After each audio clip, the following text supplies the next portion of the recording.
The iPhone 11 was released back in 2019 alongside the iPhone 11 Pro and 11 Pro Max. The 11 was Apple's more affordable option, following in the footsteps of the iPhone XR. It was meant for people who didn't want to spend $1,000 but still wanted a fast, capable iPhone, and Apple delivered. This phone still has the same A13 Bionic chip, wide and ultra-wide cameras, and a premium design. The main sacrifice was the display, which wasn't OLED like the Pro models. I mean, you could be tempted to get angry if you consider the fact that the iPhone X has a better display and it's older. Still, the price point of the 11 made it an easy recommendation. It was $699 at launch, which means it was $50 cheaper than the XR it replaced. It was one of the few times Apple lowered the price of a new model. Fast forward to 2025, how does it hold up today? Let's look at how the iPhone 11 performs in the modern day, especially considering it's now 5 years old. Of course, it can run on the latest iOS, and it's even likely to receive iOS 19 later this year. So let's break this down into a few key parts. Real-world usability in 2025, hardware and design, camera performance, and whether or not it's worth buying now.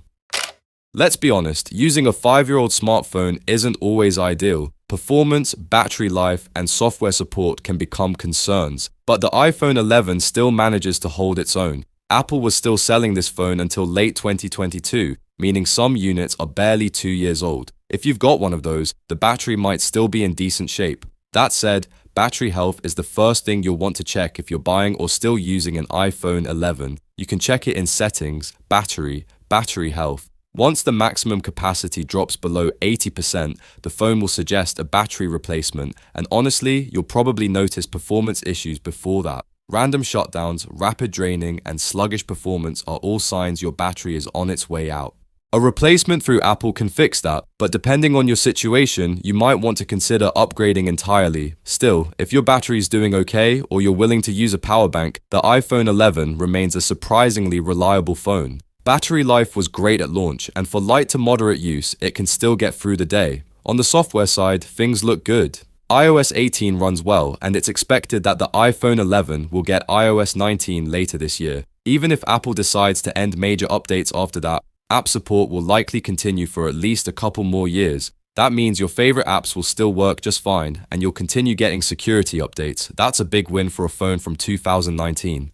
When it comes to design, the iPhone 11 still looks pretty modern. It's got a glass back and aluminum sides, similar to newer iPhones in feel, if not in look. Sure, it's a bit chunkier than more recent models, but it's still comfortable to hold. Some people even prefer the curved edges of the iPhone 11 over the flat sides Apple returned to, starting with the iPhone 12. One standout difference from its predecessor, the XR, is the addition of an ultra-wide lens. You'll also notice a more prominent camera bump and a centered Apple logo, small touches, but they help the phone feel a bit more refined. The phone comes in a variety of colors for you to choose from, and I think I love them all. The weakest link in the iPhone 11's hardware is, without a doubt, the display. I can talk about that all day.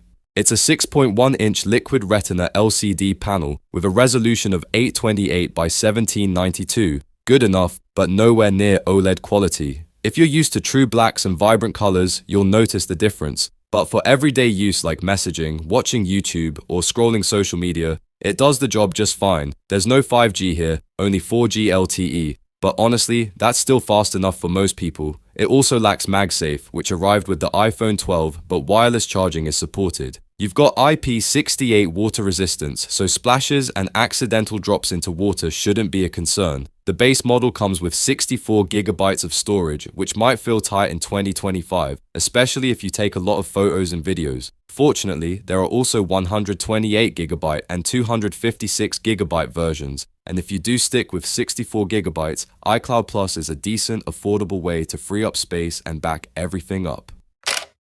The iPhone 11 runs on the A13 Bionic chip with 4 gigabytes of RAM, top of the line in 2019, and still very capable today. While it's obviously not as fast as newer devices, it's far from slow. iOS 18 runs smoothly and app performance remains consistent. You might experience the occasional hiccup, but overall, it's a solid performer. Apple's optimizations are a big reason why older iPhones stay relevant for so long. The iPhone 11 can still run nearly every app you'd use on a brand new iPhone. It doesn't feel outdated in terms of what it can do, just maybe in how it feels doing it. Now, let's talk cameras. The iPhone 11 features a dual camera setup on the back. It has a main wide lens and an ultra wide, both are 12 megapixels. The third telephoto lens found on the 11 Pro isn't here, but for most people, the two lenses are more than enough. The ultra wide lens in particular adds a lot of flexibility for photography. The iPhone 11 was the first non-Pro iPhone to get night mode, which was a huge step up in low light photography compared to the XR. Indoors or in darker environments, you'll get noticeably better shots than you would on an older phone. Photos taken in good lighting can still look stunning, especially with a little editing. If you're a casual photographer or just love snapping pics for social media, the iPhone 11 will still serve you well. Video recording is also solid, with 4K up to 60 frames per second. It's not quite on par with the cinematic features of newer models like the iPhone 16, but it's more than enough for most users, especially if you're just uploading to Instagram or TikTok.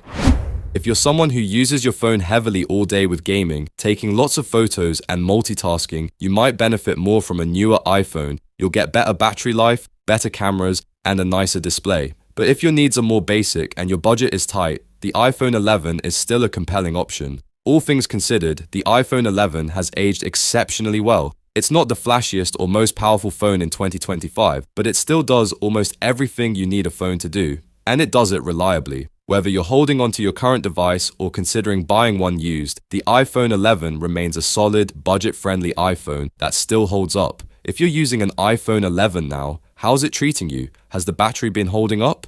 Let me know your thoughts. I'd love to hear from real users out there. And if you found this review helpful, don't forget to give it a thumbs up and subscribe for more. I'll catch you in the next one.